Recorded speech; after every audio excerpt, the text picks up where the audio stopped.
It's 6:16 and time now for What's Trending. Well, lend us your ears. There's a new Guinness record holder for the longest dog ears, and she may not be all ears, but she's enough ears to make it into the Guinness Book of World Records for longest ears on a living dog. She gives you, or we give you Lou, we're giving Lou a high five for her exceptional coonhound ears. Her ears are 13.38 inches long each, and they're the same length. And we could give you an earful about her cute quirks. She loves to scratch her chin on the kitchen counter and even go to the winery with her owner. Oh my gosh. Well, Lou is very, very, very cute. She's adorable, and I didn't know a dog's ears could really get that long. So this is a discovery obviously worth being in the Guinness World Records or whatever. But wow, I mean, you just have to imagine like a ruler and it being a little longer. I mean, that's some long ears. I wonder if she ever trips up on it a little bit. No? I don't know.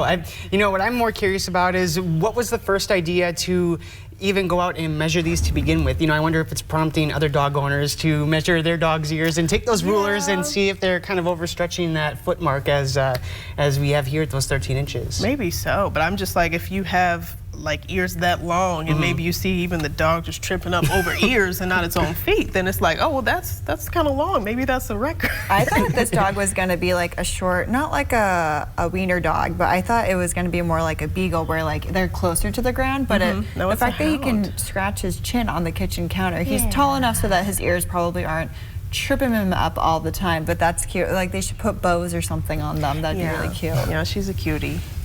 Well, something else that's really cute is there was a hippo pool party at the Cincinnati Zoo. This is the 18-year-old Tucker, who is new to the zoo, arriving from the San Francisco Zoo earlier this month. And this was his first face-to-face meeting with his new friends, 22-year-old Bibi and 4-year-old Fiona. As you can see, things went swimmingly. Tucker tips the scales at 4,500 pounds, and zoo officials hope that at some point, Tucker and Bibi will become boyfriend and girlfriend, but they have no plans to rush their courtship. Now, I think hippos are so cute, but they're also like one of the most dangerous animals in the world. But this makes my heart melt a little bit, just seeing 2 hippos just be happy, or 3 of them actually now. Like, that's just so cute.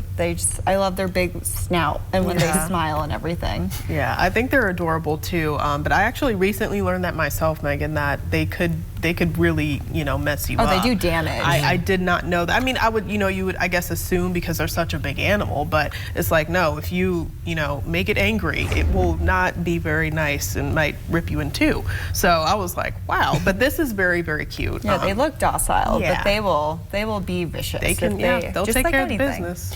They're kind of cute though. I mean, they are huge and dangerous because they are so strong. But what I'm kind of thinking about is kind of seeing these stories back to back is almost a visual of Dumbo. I almost want to think about what would you have if you had the hippo and you cross it with the dog with the long ears. I would, I'm kind of thinking of that's Dumbo a little bit. I just think that'd be kind of cute seeing the hippos with the long ears. Yeah, nice thinking. Yeah. I like that. Maybe they could use them to propel through the water. Kind of like fins, like flippers. Yeah. I would see that. That could definitely be helping Lou out. Movie.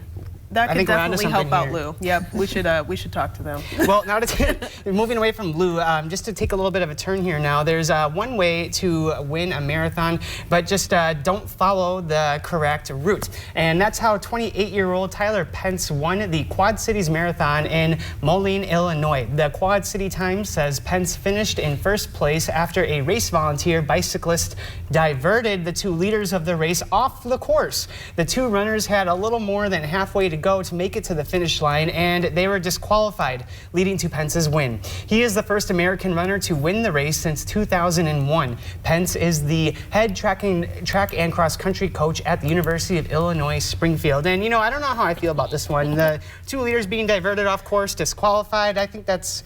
I don't know. It's a little fishy. I think he did it on purpose, maybe to help the friend out. They should really look into that. Because the Boston Marathon, people were cheating by getting on transit buses and then like getting to the end of the line, or maybe it was the New York City Marathon. So they figured this out. So that was like years and years ago. So I'm like, maybe this was like a more holistic approach on a bike instead of on a transit bus, but to trick them like that. I mean, you have no idea where you're going. You're not running that route every day, so. Yeah, No. that's true. Well, and also with that, then with this one, they're still having all the work done to get to the end of the race, or so they thought. But then taking the buses, it's kind of the, I don't know, the easier way, I They think, only to go figured it out about because they cheating. saw the time changes. They're like, there's no way you ran a mile in like this amount of time. Oh my gosh, people are sneaky. Yeah, they That are. is not right. Not right. No.